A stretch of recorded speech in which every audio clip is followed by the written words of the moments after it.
आज की युवा पीढ़ी को लगता है कि हमें लव मैरिज करना चाहिए। अगर एक इंसान को हम पहले से जानते हैं तो उसके साथ जीवन व्यतीत करना बहुत आसान होता है। अरेंज मैरिजेस के खिलाफत करते हुए बच्चे लव मैरिज के लिए तर्क पेश करते हैं, पर आज की कहानी जो युवा पीढ़ी की आंखें खोल देने के लिए एक बहुत ही अनुकूल कहानी है। ये कहानी जो हमें बताती है कि एक इंसान शादी से पहले और शादी के बाद बहुत ज्यादा अलग होता है। जी हाँ, आज की कहानी जिसका नाम है बोलने वाली औरत, लिखा है ममता कालिया जी ने। ममता कालिया जो बहुत प्रसिद्ध हैं, बहुत सारे पुरस्कारों से इन्हें सम्मानित किया जा चुका है। स्त्री से जुड़ी सभी समस्याओं को, उन समस्याओं के हर एक पहलू को ये सामने लाती रही हैं एक अलग अंदाज में। हिंदुस्तानी समाज में आप पढ़ी लिखी हैं, आपने प्रेम विवाह किया है, फिर भी आपके ऊपर जो परिस्थितियां हैं, जो समाज है, जो आपका परिवेश है, वो आपका पीछा नहीं छोड़ता। आपको उसमें लगातार समस्याओं से जूझना पड़ता है और आपके अनूठे व्यक्तित्व को लोग एवरेज में शामिल करने की कोशिश करते हैं। लोग आपको जब तक एवरेज नहीं बना देते तब तक उन्हें लगता है कि आप आज्ञाकारी नहीं हैं, अनुकूल नहीं हैं, और इस कहानी में इसी संघर्ष को लिया है। आइए सुनते हैं कहानी जिसका नाम है बोलने वाली औरत। ये झाड़ू सीधी किसने खड़ी की? बीजी ने तौड़ी चढ़ाकर पूछा। जवाब न मिलने पर उन्होंने मीरा को धमकाया। ये तरह से फिर कभी झाड़ू खड़ी की ना?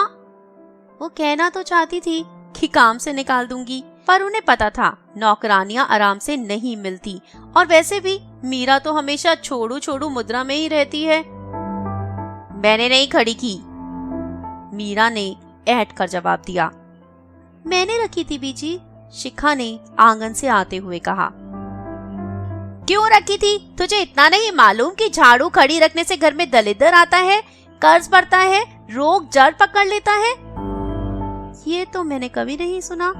जाने कौन से गांव से आई है, माँ के घर से तो कुछ भी सीख कर नहीं आई।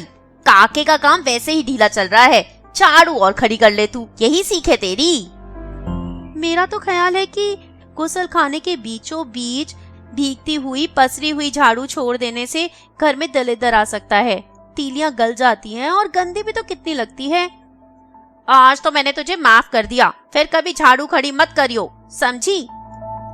इस बात में तो कोई तुक नहीं है ना बीजी, झाड़ू कैसे भी रखी जा सकती है। बीजी झुंझला गई। कैसी जाहिल और जिद्दी लड़की ले आया है काका। लाख बार कहा था इस कुदेसन से ब्याह मत कर, पर नहीं, उसके सर पर तो भूत सवार था। शिखा को हंसी आ गई। बीजी हमेशा अपने आप को बहुत समझदार और सही मानती हैं, जबकि अक्सर उनकी बातों में कोई तर्क नहीं होता। उसे हंसते देखकर बीजी का खून खौल गया। इससे तो बिल्कुल अकल नहीं। उन्होंने मीरा से कहा, बीजी चाय पियेंगी क्या? शिखा ने बीजी से पूछा। बीजी उसकी तरफ पीट कर कर बैठ गई थी। वो शिखा की किसी बात का जवाब देना जरूरी नहीं समझती। वैसे भी उन्हें लगता है कि शिखा के स्वर में खुशामद की कमी रहती है। शिखा ने चाय का ग्लास उनके सामने रख दिया तो वो भड़क गई। वैसे ही मेरा कब से बुरा हाल है और तू ये चाय पिला पिला कर मुझे मार डालना चाहती है क्या? शिखा ने और बहस करना स्थगित किया और चाय का ग्लास लेकर अपने कमरे में चली गई। शिखा का शौहर कपिल अपने घर वालों से इन अर्थों में भिन्न था कि आमतौर पर उसका सोचने का एक मौलिक तरीका था। शादी के ख्याल से जब उसने अपने आसपास देखा तो कॉलेज में उससे 2 साल जूनियर बीएससी में पढ़ रही शिखा उसे अच्छी लगी थी। शिखा में जो उसे सबसे अच्छा लगा वो ये कि उसके परिवार में जो बाकी औरतें थी, जो लड़कियां उसने आज तक देखी थी, उनसे शिखा काफी अलग थी। शिखा का पूरा नाम दीप शिखा था, पर अगर उससे कोई नाम पूछता तो वो महज नाम न बताती, कहती मेरे माता पिता ने मेरा नाम गलत रखा है, मैं दीप शिखा नहीं अग्नि शिखा हूँ। अग्नि शिखा की तरह ही वो हमेशा प्रज्वलित रहती, कभी किसी बात पर, कभी किसी सवाल पर, तब उसकी तेजी देखने लायक होती। उसकी वक्तता से प्रभावित होकर ही कपिल ने सोचा था कि वो उसे पाकर रहेगा। भाई के साथ साथ वो पिता के व्यवसाय में भी लगा था, इसलिए शादी से पहले नौकरी ढूंढने की उसे कोई जरूरत नहीं थी। बिना किसी आडंबर, दहेज या नखरे के एक सादे समारोह में वो विवाह सूत्र में बंध गए थे। शिखा उसकी आत्मनिर्भरता, उसकी खूबसूरती और स्वतंत्र सोच से प्रभावित हुई थी। तब उसे ये नहीं पता था कि प्रेम और विवाह दो अलग अलग संसार हैं। एक में भावना और दूसरे में व्यवहार की जरूरत होती है। दुनिया भर में विवाहित औरतों का केवल एक स्वरूप होता है। उन्हें सहमति प्रधान जीवन जीना होता है। अपने घर की कारा में वो कैद रहती हैं। हर एक की दिनचर्या में अपनी अपनी तरह की समस्या रहती है। हर एक के चेहरे पर अपनी अपनी तरह की ऊब। हर एक घर का एक ढर्रा है जिसमें आपको फिट होना होता है। कुछ औरतें इस ऊब पर श्रृंगार का मरम्मत लगा देती है और उनके श्रृंगार में भी एक रास्ता होती है। शिखा अंदाज लगाती, सामने वाले घर की नीता ने आज कौन सी साड़ी पहनी होगी, और प्रायः उसका अंदाज ठीक निकलता। यही हाल लिपस्टिक के रंग और बालों के स्टाइल का भी था। दुख की बात यही थी कि अधिकांश औरतों को इस ऊब और कैद की कोई चेतना नहीं थी। वो रोज सुबह 9:30 बजे सासों, नौकरों, नौकरानियों, बच्चों, माली और कुत्तों के साथ घरों में छोड़ दी जाती, अपना दिन तमाम करने के लिए।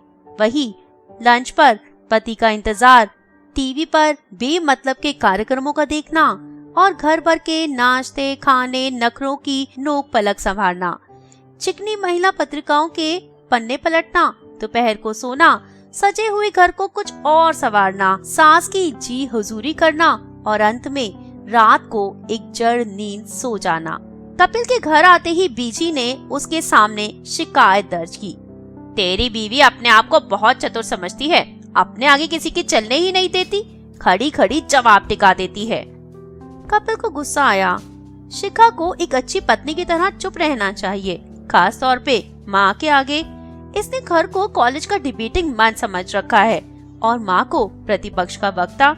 उसने कहा, मैं उसे समझा दूंगा, आगे से बहस नहीं करेगी। उल्टी खोपड़ी की है बिल्कुल, वो समझ ही नहीं सकती, माँ ने मुंह बिचकाया। रात उसने कमरे में शिखा से कहा, तुम माँ से क्यों उलझती रहती हो दिन भर? इस बात का विलोम भी तो उतना ही सच है। हम विलोम अलोम की बात नहीं कर रहे, एक संबंध है, तुम्हें उसकी इज्जत करनी चाहिए ना। गलत बातों की भी? माँ की कोई बात गलत नहीं होती, कोई भी इंसान परफेक्ट नहीं होता। कपिल तैश में आ गया। तुमने माँ को इम्परफेक्ट कहा, तुम्हें शर्म आनी चाहिए, तुम हमेशा ज्यादा बोल जाती हो। तुम मेरी आवाज बंद करना चाहते हो? मैं एक शांत और सोचपूर्ण जीवन जीना चाहता हूँ। शिखा इस उत्तर से अंदर तक जल गई, क्योंकि ये उत्तर 1000 नए प्रश्नों को जन्म दे रहा था। उसने प्रश्नों को होठों के क्लिप से दबाया और सोचा, अब वो बिल्कुल नहीं बोलेगी, यहाँ तक कि ये सब उसकी आवाज सुनने के लिए तरस जाएंगे। लेकिन यह निश्चय उससे निभ ना पाता। बहुत जल्द कोई ना कोई ऐसा प्रसंग उपस्थित हो जाता कि वो ज्वालामुखी की तरह फट पड़ती और एक बार फिर बदतमीज और बदजुबान कहलाती। तब शिखा बेहद तनाव में आ जाती। उसे लगता घर में जैसे टॉयलेट होता है, ऐसे ही टॉकलेट भी होना चाहिए, जहाँ खड़े होकर वो अपना गुबार निकाल सके और फिर फ्लश करके बातें बहा दे और एक सभ्य शांत मुद्रा से बाहर आ जाए। उसे ये भी बड़ा अजीब लगता है कि वो लगातार ऐसे लोगों से मुखातिब है जिन्हें उसकी इस भारी भरकम शब्दकोश की जरूरत ही नहीं है। घर को चलाने के लिए सिर्फ 2 ही शब्दों की दरकार थी, जी और हाँ जी। कल छोले बनेंगे? जी, छोले बनेंगे। पाजामों के नाड़े बदले जाने चाहिए? हाँ जी, पाजामों के नाड़े बदले जाने चाहिए। उसने अपनी जैसी कई स्त्रियों से बात करके देखा। सब में अपने घर बार को लेकर बेहद संतोष और गर्व था। हमारे तो ये ऐसे हैं, हमारे तो ये वैसे हैं, जैसा कोई हो ही नहीं सकता। हमारे बच्चे तो लव कुश की जोड़ी हैं। मेरा बच्चा तो पढ़ने में इतना तेज है कि पूछो ही मत। शिखा को लगता शायद उसी में कोई कमी है कि वो संतोष में लबालब भरकर मेरा परिवार महान के राग नहीं लाप सकती। रातों को बिस्तर में पड़ी पड़ी वो देर तक सोती नहीं, सोचती रहती उसकी नियति क्या है। न जाने कब कैसे एक फुल टाइम गृहिणी बन चुकी है वो, जबकि उसने जिंदगी की एक बिल्कुल अलग तस्वीर देखी थी। कितना अजीब होता है कि दो लोग बिल्कुल अनोखे अकेले अंदाज में इसलिए नजदीक आए कि वो एक दूसरे की मौलिकता की कदर करते हो, महज इसीलिए टकराए क्योंकि अब उन्हें मौलिकता बर्दाश्त नहीं है। दरअसल वो दोनों अपने अपने खलनायक के हाथों मार खा रहे थे। ये खलनायक था रूटीन, जो जीवन की खूबसूरती को एक दीमक की तरह चाट रहा था। कपिल चाहता था कि शिखा एक अनुकूल पत्नी की तरह रूटीन का बड़ा हिस्सा अपने ऊपर ओढ़ ले और उसे अपने मौलिक सोच विचार के लिए स्वतंत्र छोड़ दे। शिखा की भी यही उम्मीद थी। उनकी जिंदगी का रूटीन या ढर्रा उनसे कहीं ज्यादा शक्तिशाली था। हर सुबह वो कॉल बेल की पहली कर्कश ध्वनि के साथ जग जाता और रात 12 के टन टन घंटे के साथ सोता। बीजी घर में इस रूटीन की चौकीदार तैनात थी। घर की दिनचर्या में जरा सी भी देर सवेर उन्हें बर्दाश्त नहीं थी। शिखा जैसे तैसे रोज के काम निपटाती और जब सारा घर सो जाता, हाथ मुंह धो, कपड़े बदल, एक बार फिर अपना दिन शुरू करने की कोशिश करती। उसे सोने में काफी देर हो जाती और अगली सुबह उठने में भी उसके सभी आगामी काम थोड़े पिछड़ जाते। बीजी का हिदायतनामा शुरू हो जाता। ये आधी आधी रात जागकर बत्ती जलाकर क्या करती रहती है तू? ऐसे कहीं घर चलता है? ससुर 194 में सीखा हुआ मुहावरा टिका देते, early to bed early to rise वगैरह वगैरह। हिदायतें सही होती पर शिखा को बुरी लगती। वो बेमन से झाड़ू झाड़न पोछे का रोजमर्रा का काम उठा लेती, जबकि उसका दिमाग किताब कलम और कागज की मांग करता। कभी कभी छुट्टी के दिन कपिल घर के कामों में उसकी मदद करता तो बीजी उसे टोक देती, ये औरतों वाले काम करता तू अच्छा लगता है क्या? बिल्कुल चोरू का गुलाम हो गया है। घर में एक सहज और सगम संबंध को लगातार ठोक पीट कर यांत्रिक बनाया जा रहा था। एकांत में जो भी तन्मयता पति पत्नी के बीच जन्म लेती, दिन के उजाले में उसकी गर्दन मरोड़ दी जाती। बीजी को संतोष था कि वो परिवार का संचालन बढ़िया कर रही हैं। वो बेटे से कहती, तू फिक्र मत कर, थोड़े दिनों में मैं इसे ऐन पटरी पर ले आऊंगी। पटरी पर शिखा तब भी नहीं आई जब 2 बच्चों की माँ हो गई। बस इतना फर्क हुआ कि उसने अपने सभी सवालों का रुख अन्य लोगों से हटाकर कपिल और बच्चों की तरफ कर लिया। बच्चे अभी कई सवालों का जवाब देने के लायक समझदार नहीं हुए थे, बल्कि लाड प्यार में दोनों के अंदर एक तरकातीत तुनक मिजाजी आ गई थी। स्कूल से आकर वो दिन भर वीडियो गेम देखते, गाने सुनते, आपस में मारपीट करते और जैसे तैसे अपना होमवर्क पार लगाकर सो जाते। कपिल अपने व्यवसाय से बचा हुआ समय अखबारों, पत्रिकाओं और दोस्तों में बिताता। अकेली शिखा घर की कारा में कैद घटनाहीन दिन बिताती रहती।